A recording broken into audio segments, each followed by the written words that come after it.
Yo, what's goody? It's Bear in the building. Thank you for tuning in to another episode of Kueen Talk. If you're new here, welcome. Make sure to hit that subscribe button, like button, leave a comment, let us know what you think of this episode. Today's special guest is based out of Wichita, Kansas, Ashlynd Horton. Ashlynd, thank you for joining me today on Kueen Talk. Thank you for having me. Appreciate it. Ah, yeah, Ashlynd, if you want to just give the audience a little bit about yourself. Um, I grew up here. I went to Heights, then I transferred to South, and I graduated there. Went to a couple of JUCOs, made it back to Wichita, and graduated from Wichita State. Now I'm a teacher. Yeah. And so I met Ashlyn as you were getting your undergrad, um, about to take your test. So you passed the test, obviously, and now you're actually in the position you were working towards, aren't you? Yeah, I'm actually teaching right now, elementary. I go between two schools. That's dope. Congratulations on that. I know you was working hard, student teaching. I was worried. Hey, but you made it. You made it. How is that like working with the kids, elementary level? I remember when I first worked with the kids, my first day it was like, are you a boy or are you a girl, like all day. And the kids were like correcting him like, it's a girl, she's a girl. But like I was like, yeah, elementary ain't for me. But what's your experience like with the kids? That's definitely what I get all the time, especially like with my kindergartners through second grade. It's always, are you a boy or are you a girl? And I'm like, I'm a girl. You call me Miss H. You don't call me Mister. And then you'll have a couple, oh, they get to arguing, like, no, that's a boy. No, that's a girl. And I'll be like, I have to tell them I'm a girl. But I get asked constantly. But I just laugh it off because I know they're still like learning and it may not be something that they're used to. Yeah. And so even like, so you just like, that's how you correct him. It's like, no, I miss it. You don't call me Mr. H, you call me Miss H. Is that your normal go-to of how you correct them? Yes, and they be like, "Well, you wear boy clothes." I'm like, "Well, I'm a PE teacher. I can't play in jeans. That's not comfortable. These are just sweats. Anybody can wear sweats." And they kind of understand it a little better when I break it down like that. Yeah, that's an easier way too. Is because like, yeah, I'm a PE teacher. Like, what do you expect me to wear? So yeah, that's a good way to get the kids to really understand and at their level too, um because they're curious minds too. They're gonna say what's on their mind for sure. They're gonna ask every question they can Yeah. until you give So them the answer they're looking for. that's for sure. And so you're out at elementary. You went to Wichita State, right? Yes, And how was your experience at Wichita State? it wasn't too bad. It was it was a struggle once I got to like the kinesiology part and the anatomy, and Hmm. after that, I took it during my COVID years and it was online, so it was more of a struggle to do it that way than in person. But other than that, it was a breeze.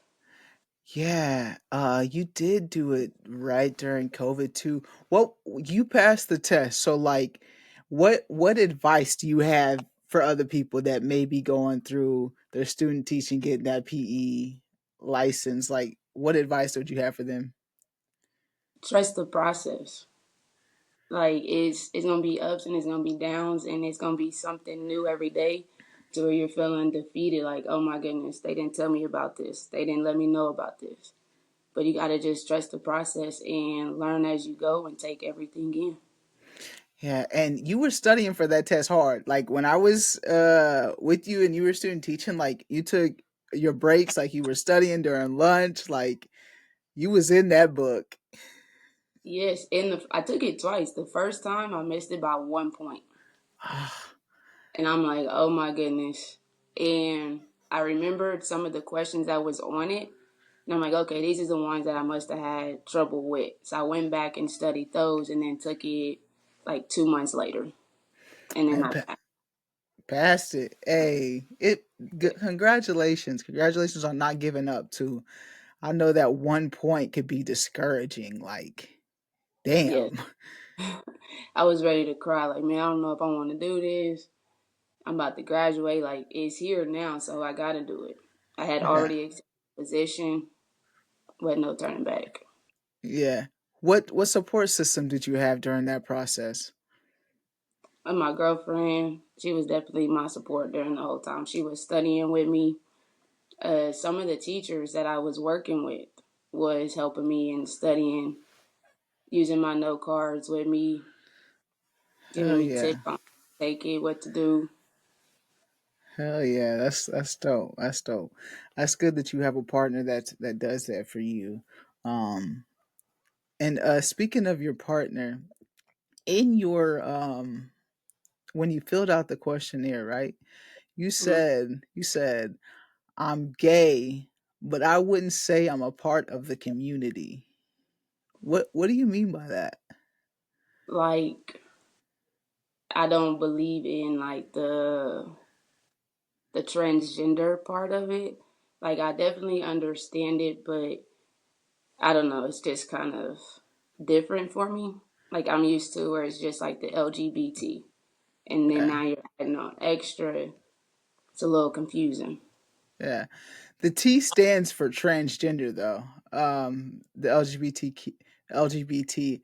But so when you said that, you're like, okay, you just don't put yourself in the group because of just you don't foresee yourself like ex- I don't want ex- people to think like, oh, she's a lesbian. She wants to be called he and him. When I don't, I still like identify as a woman, even though I'm dressed how I dress, and I am who I am. got you, got you. So I feel like so I'm trying to understand. So you just feel like you're getting lumped into that group as well. So you're trying to separate yourself from them. Is that Yeah. yeah. Like, still call me she and her, not him and he. Yeah. Yeah. I get what you're saying. I feel like when we all identify I like to say queer, I guess, because it's just like the umbrella of it all, instead of like singling each one out, because it just but I get what you're saying of just like you're not trying to be put but you're not. I'm like you're still part of the community. You just don't identify as transgender in the community. Yeah, like, I still want my proper pronouns. I don't want to be called a man. Yeah, yeah. So and so you identify as a lesbian then, you would say. Yes. Yeah. And when did you like start identifying that way? Like has it been like an early age for you or I came out when I was about 14, going okay. into my freshman year. What did I that look started. like for you? It was a little bit different. Like, from seeing how other people came out and like some of the hate they would get, especially like when the boys would come out. But it was a lot different. The friends I had at that time was like very supportive. They didn't treat me no different. They accepted me. Did you like just tell your friend group? Did you make like a was this like back in MySpace days? Like did you make a Facebook status?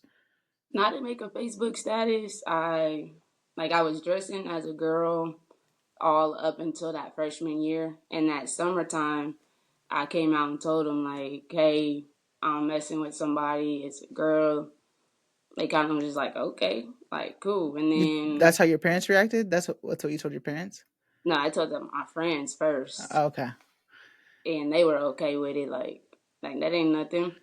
And then I started like wearing sweats more and basketball shorts. And my mama started asking, and I wasn't ready to tell her, so I'm like, nah, nah, nah. And then it was a picture of me kissing somebody, a girl, on MySpace. And my mama's friend called her like, "Girl, you won't believe this," and runs it down. And I'm like, "Oh my goodness." And I'm downstairs, she's upstairs, and I go up there, she's yelling and tripping. I'm like, "Oh my goodness, I don't even know what you're talking about." She brings up the MySpace, wants me to go pull it up, makes me delete all the pictures, takes my phone. Yeah, I was in trouble for like 2 weeks. Hey, w- so your mom obviously didn't approve of the message, um, and Nah. so what? So what was like she saying during that time? Like when she was saying it, what was like her like? Of course, her actions were taking away the phone, taking having you delete all that stuff. But like, what was she saying? Was she saying like this is bad? Like why are you like what was she saying? Yeah, like she would tell me like, "Oh, you know, you're going to hell for this," and I'm like, "Okay, like it's my choice. It's I am who I am." And I would say for like the first few months of me coming out, it was rocky between us. But then I guess she realized like I am who I am. Like it's either gonna help us or it's gonna hurt us if we keep arguing back and forth. And we started to grow, and our relationship got a lot better.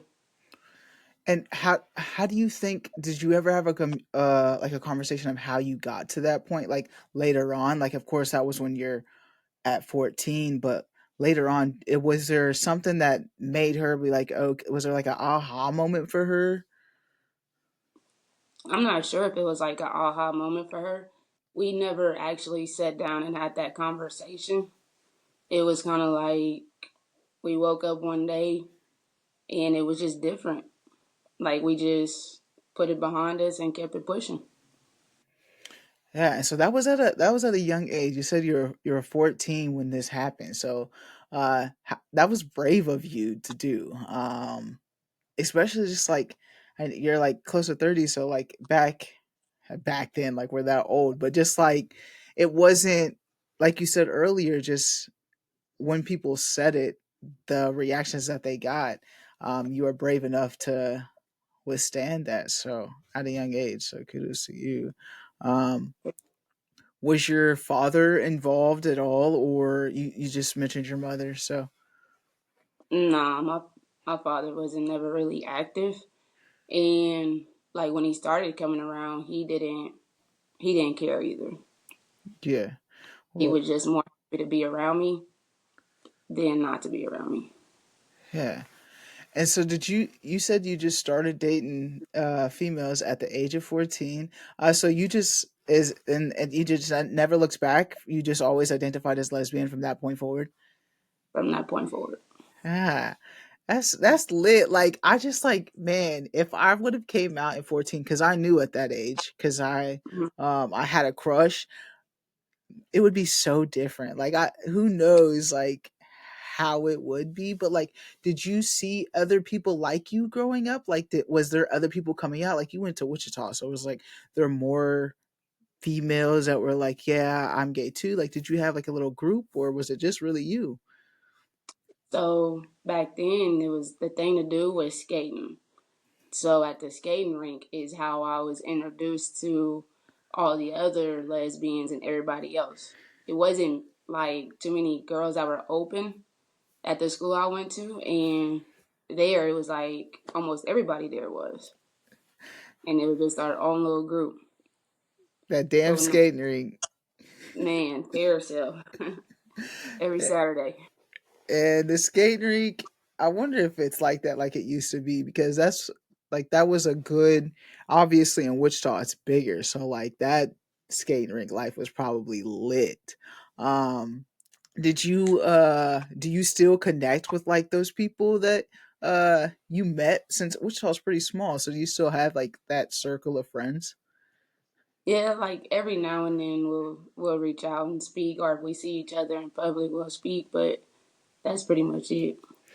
Do you have a lot of people of color queer friends? I know you like earlier like you don't really put yourself into the community that much, but like would you say you have a solid group of friends that identify that way? I wouldn't say I have like a solid group of friends that are that way. I would say it's more of like my family members that I hang out with. Like that's about it. That like in general, or are they part of the community as well? Yes. Yeah, well, they need to be on Queen Talk too, you know? I'll reach out. Yeah. So your family, they're obviously like accepting then, like, um, with your other family members, like your cousins, your aunts then? Yeah. That's good. So, do you feel like it's always been well for them? I know your mom hasn't always been that accepting, but do you feel like otherwise, like your extended family, they've always been accepting? Like you haven't had any encounters, bad No, encounters? no. No, like my cousins and everybody that I grew up with definitely accepted me right off bat. Like they used to tell me like, "Oh, I knew you were gay. We were just waiting on you to say it." And I'm like, "Well, geez, y'all could have came to me. We could have had that talk then. It would have been a lot easier." They're like, "Oh, we were just waiting on you. Like that was your moment to say it." Like in this community, like especially when we come out, there's like a certain way that you have to be. You have to be this macho person. But like as I'm growing up, I feel like I've come to like accept more like feminine traits of mine. I've accepted just Oh, different aspects of not fitting in this box. So like how has your route or your journey been with like that topic? yeah, I can say I've accepted my femininity femininity side more. I've grown to like love that part of me, and I feel like it's helping me grow as a person and accepting everybody else around me that's different than me. Yeah, and cuz like I just feel like personally me, you growing up, I see this one way of what a stud is supposed to be like. You have to be like this masculine person all the time. Um and if you and I feel like it kind of like ties into like me not wanting to be a man. Like I don't want to be a man. That's not something I'm trying to be. I'm just trying to be me. Um and this is just how I operate. Like I dress like this, it, but I also am feminine in ways too. So I'm not trying to be a man. I'm just me. Yes, most definitely. It's like you're learning to be more vulnerable and a little bit softer around the edges and not so tough and rah rah Yeah, like everybody else expects you to be. yeah, exactly like that. Exactly. And did you see anybody that any like representation growing up for you? Like, did you have that? See that? My sister had this friend that she brought around, and she was also lesbian, and I felt like me and her was more relatable because she was in the military, and back then it was still the don't ask, don't tell. Mm, So she had to hide herself when she went to work. So I was able to be like, yeah, you look like me, we're the same person, but I don't want to be able to hide who I am for a job or for anything else. I want to be me no matter the situation. yeah. And do you feel like you've been able to move like that, not hiding Oh, yeah. yourself? Yeah, I feel like I'm very open about it. But I'm not pushing it on nobody per se, you know? Yeah. It's just who I am, but it's not changing like what I'm doing. Right. Right. Uh. So you and your partner, how long have you and your partner been together? It'll be 5 years in March. Okay, okay. Have you guys like talked about marriage? Not to put you on the spot, Ashley. Wait, you talked about marriage? What? Yeah, we definitely talked about it. It's been in the air lately. Yeah.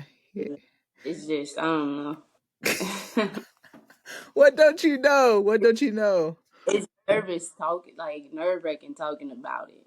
I'm not somebody that like talk about their feelings as much, and marriage is like mushy gushy. You're talking about your feelings, Yeah. so it kind of makes me a little queasy a little bit. Do you get scared? Like, are you like nervous about marriage and just stuff like that too? Or I'm more nervous of like the whole like the wedding day, like speaking in front of everybody and telling you how I feel. That's the part I'm most nervous about. Yeah, I feel that 1000%. 1000%. You would think like you even put your introverted in here in your thing. I am too. You wouldn't think so like with this podcast, but like I really am unless I get like a one-on-one conversation like when you and I talk it becomes like natural and it's easy. Um that's different, but I'm just not one to just like go out in front and talk to people like that. So, have you guys No, have you guys talked about like kids and stuff like that too? Do you guys plan on wanting to get kids and yeah, we've talked about that, and we were deciding on the process and which route we want to go so that we can have kids. And she just graduated nail school and she's becoming a nail tech, so that plays a part in it too. yeah. So after doing your extensive research, what do you foresee like where are you leaning more towards like IVF? I've talked about this too. I used to want to carry. Um it's still not out the window. Uh but I'm just like I don't know. But I thought like growing up, you asked my friends, I was like, yeah, I'm carrying a baby. Like I want to have a baby. And then I got a I dog. was, What did you say? I was the opposite. N- I did not want to. I used to tell mama all the time, like, I'm not carrying a baby. I don't want any kids. I'm adopting. and now you feel a different way. Now you're like, okay, I could carry. Oh no, Still no. still a no. Still a no. Yeah, I don't like they say your period is just like like cramps are just a fraction of what like the what's contractions are. So I'm like, yeah, I don't know. I don't know. I can barely deal with that level of pain. So to amplify it, and sometimes it be for hours, I can't. Right. I Yeah. don't know. Yeah. So you're pushing towards your partner, Carrie, and then that's been the conversation route. Yeah, that's what we agreed on. She agreed to it. I'm like, okay, that works for me. That's good. Um your mom enjoys your partner and stuff too. Like you foresee like your mom has like grown a lot when it comes to that aspect. Oh yeah, she's grown a lot. She's more accepting now. Like now she'll be like, "Oh, that's Woody and her girlfriend," but back then it used to be like, "Oh, that's Woody and her little friend." So she's grown a lot. They'll sit on the phone and talk, and I'd be like, "Dang, I ain't even talked to my mama today."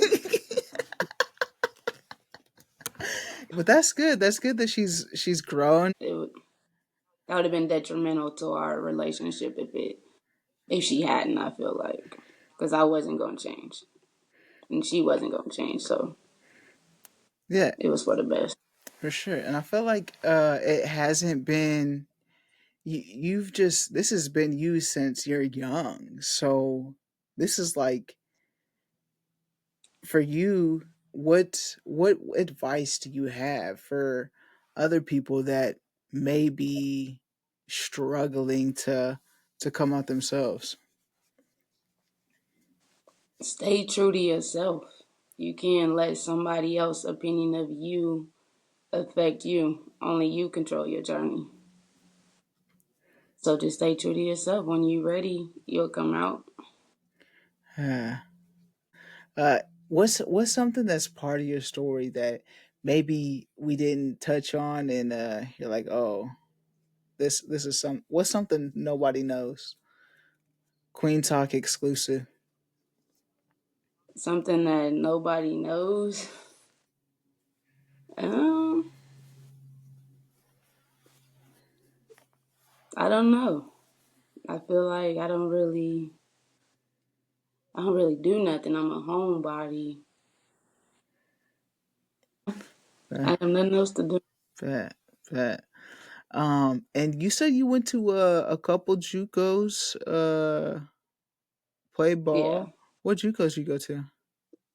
I went to Garden City and then I went to Neosho County. Okay. And how was that? How was ball life in JUCO? It was a lot different than I expected it to be. Like JUCO is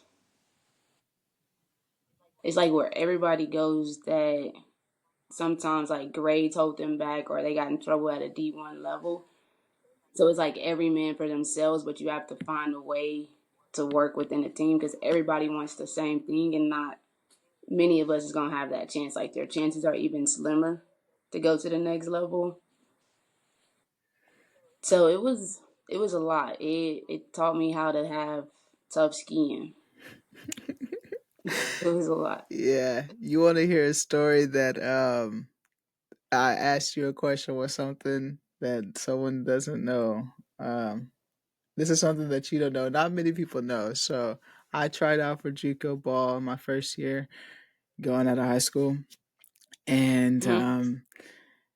it's I was going to be a walk on. Right, I'm at the practice. We're practicing, doing good, and we go to the 3-man weave drill. Right, so I go, I hit the layup, I do the number one rule you're not supposed to do, look back to see if you make the layup. I run Mm-hmm. into the brick fucking wall of Tanya Elliott. I don't know if you know who that is. Ooh. Tanya Elliott is like a 300-pound fucking forward. And I hit her so fucking hard after running around, hit my head. Next thing I know, I'm in my grandma's house upstairs, and I'm just like, I was just at the practice, and now I'm here. I had no idea what the fuck happened. Oh, I go to the coach the next day, and I was like, what? I was like, what happened? And he was like, after, I guess after that happened, you were just like, this isn't for me. This isn't something I want to do. And I guess I just left, but I don't remember driving home. I for sure had a fucking concussion. Like, I literally don't remember anything, but I did try out the following year. I didn't make the team, but I like I didn't. I just went home that day and was like, all right. And then a year went by, and then I tried out again the next year and made the team. But I was just like, what the fuck? That was there be some different type of girls. Like we had a girl like that. We called her Big T, and it'd be sometimes like where we ain't even trying to go to her in the paint. We driving and kicking. Nobody want to take it at her. yeah, they were bullies. It was like it was a different. It was just a different level. I thought I was like the rough and duffel like in high school. Like people would be like mad at me for a little pushing and shit. I'm like, these motherfuckers are these girls are fucking playing dirty. They're playing dirty down here. And like now that I'm seeing like the WNBA now, where it's like they're talking about how like rough it's been and how it's getting rough. And in my head, I'm like, shit, I remember when I was just playing Juco, how fucking rough those girls are. I'm sure the WNBA fucking is just as rough, has been just as rough. It's very competitive, and it gets real aggressive when you get real competitive. And I feel like that just comes with the sport. Definitely. Definitely. Um, But how was your transition after you didn't play ball though? Like after Juco? uh, I can say it was hard. That was so after Neosha, I went to Park University in Missouri, and my brother had just passed. So I got there, I wasn't in the right mindset. My GPA was like a 1.3, Damn. and I got ineligible. And I'm like, all right, my best bet is probably to go home. I'm no good here.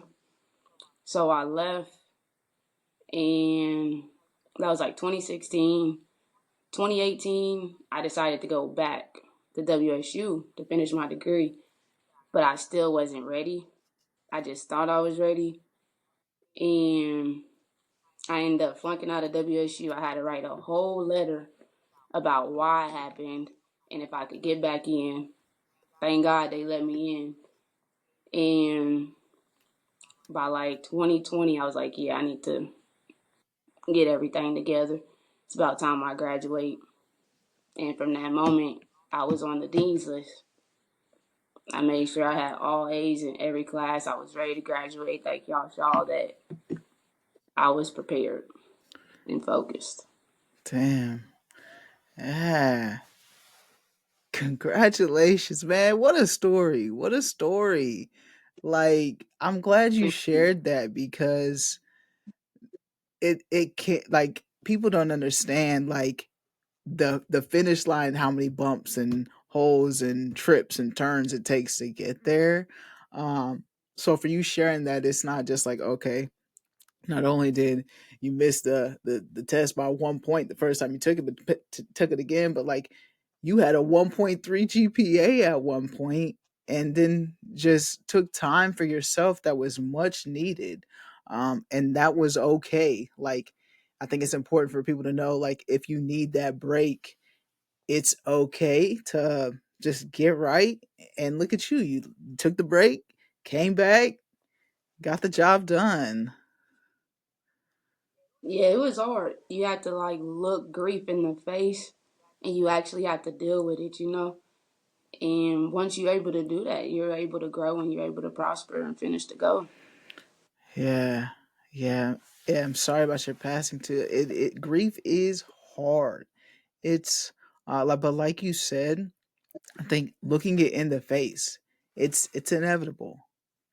Death is going Hmm. to happen, and it it's hard to like just be okay with that, of course.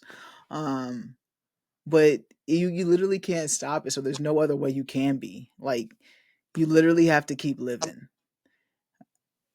Exactly. You just have to find a way to live with it Yeah. instead of with it. Yeah. Yeah, definitely not avoiding um your feelings too, and just, I think, like I said, you understanding like you needed that time for yourself to take that break is amazing. Like, because and the fact that you had to write a letter too, like, you had to fight your way back in there to get accepted. Man, I thought like I was going to enroll for that spring semester, and the lady's like, "Nope, you can't enroll. You got to go talk to the dean." I got to go talk to who? She gets to breaking it down like this is your GPA. You're ineligible. We can't bring you back. You're on probation. I'm like, oh my goodness. I don't know what I'm gonna do. How I'm gonna tell my mom? So I had no choice but to do the letter. Yeah. So you didn't tell your mama. You just waited till after. Didn't tell her. Did she know? Did she know about it like at all? No. So until the, Oh, that knew was my sister. so this is exclusive Queen Talk shit. Yeah, this is probably the first time she'll hear it. Wow, wow. Hey, but you got through it though. You got through it. Exactly. Shout out to your sister though, because you got to talk to somebody. Man, I had to tell somebody. And I felt like my sister was a teacher at the time too. So she kind of understood a little bit better of where I was coming from and to hold on to it, I feel like. So I don't think she ever said anything. Yeah. Well, yeah, man. Good for you, Ashley. Though, like, yeah, you've come through a lot to get where you are, and you're there now, and you're an elementary school PE teacher dealing with them kids. But we got to that because I asked you like the grieving of basketball, um, and so you obviously to drop basketball during that time too. What did you ever like back go play ball? Like, how did you deal with that? And I asked that because after I stopped playing after the JUCO, I stopped watching basketball. I like I just like completely shut it out of my life just because I was just like I that's just how I dealt with the process of not playing anymore. How was that for you? I kind of did the same thing. Like, I feel like if I was home more, maybe that wouldn't have happened. And like basketball took me away, so I was obviously always gone. So it was easy for me to just walk away. But once I did it, and after a few months, I grew. Excuse me, like you said, like I didn't watch it. I didn't really pick up a ball. I started watching football more, and that was pretty much it. It was just like not until I started going back for my degree is where I started to pick the ball up again. Do you play? Is there somewhere where you play now? Sometimes I'll go to the Y, but I bought my own basketball go, Oh, so okay. I'll pull that out to the street and get some shots up that way. At school, like if I'm on plan and my co-teacher don't have a class and the gym is empty, I'll go in there and I'll shoot around a little bit. Oh yeah. Oh yeah. I still ain't really like. I mean, when I'm doing PE with the kids, that's when I play. Uh, Mostly, as you've seen, like I'll play with the kids, but I don't really play no more. I don't really play anymore at all. I do the softball. You ever play softball? Did you ever get into that? I'm terrible. Oh, terrible. That's my. It's more like lax. Like you ain't got to do all that running. It's like you either hitting or you're just in the field waiting for a potential ball to come to you. So it's more lax. That's what I do these days. Nah, I gotten more into like tennis, badminton, something a little bit. Pickleball? I feel like, oh no, I don't like pickleball. Really? Yeah, I don't like it. Oh, I don't know. Something about it. I don't know. I don't. my grandma got me into it. My grandma is a pickleball player and she goes like 3 times a week, maybe 4 times a week. They got a little pickleball group they go. And that's her support group. Shout out to them people because and they're really good. They're good. Serious. They take it Yeah. serious. I seen them at WSU a few times, and I didn't sit and watch them. They get competitive. Yes. I'm like, goodness. Yeah. And the thing is, they know where to place the ball. Like when I'm out there playing with them, I'll be running back, forth. Like, and they just like know where to hit it. That's good though. Like, I'm trying to find hobbies though. Like, I feel like after you become an athlete, and that dies out, like, you're not, you don't play anymore, and that was all your life. Navigating that afterwards was like it's hard to let that go for one. But Yeah, then like finding different sports and stuff to like still get into. So now like I like powerlifting now, so that's I do that like lift weights. So it's just like finding different things to still get that. that's what I'm trying to do is find different things. I've been dibbling dabbling a little bit. I was thinking about like doing boxing 'cause I like their workouts, but I'm like, man, the kids already wear me out. Like this is gonna really wear me out. I'm glad you I asked that because man, we wouldn't have known all that about you, Ashlyn. Hey, hey, see, you gotta Now ask them right I'm already trying. questions. I'm usually in my own little box. Yeah. I appreciate you coming on here. I know you're an introvert. You don't yeah, like you knew about Queen Talk before the episodes even came out. Like I told you, hey, I'm doing this podcast. I was long ago. I told you about this and I told you I wanted you to be a part of this. So thank you for joining me today. Thank you for having me. I just got I just want to ask you just one last question and as what would you like to leave the audience with today? Trust the process and stay true to yourself. Trust the process and stay true to yourself. Which that I understand it now. The process that you had to go through to get to where you are today, you have to trust it, and know like there's better days coming, and if you stay with it, you can make it to the finish line. And congratulations again, Ashlynd. Like you pushed through, and you got it. Thank you. I appreciate that. Congratulations to you too. Thank you. You killing I it. appreciate that. I appreciate that. Love to. I appreciate that for real. You guys, I hope you enjoyed this episode of Ashland's, and if you got anything from it, is to keep pushing. You're gonna stumble across some things that are some pushbacks, but don't let it stop you. If you need to take a break, okay, but don't let it stop you completely. Get back on course, stay the course, and you can make it happen. So thank you guys again for tuning in to another episode of Kueen Talk. As always, family, friends, strangers, love. Be nice.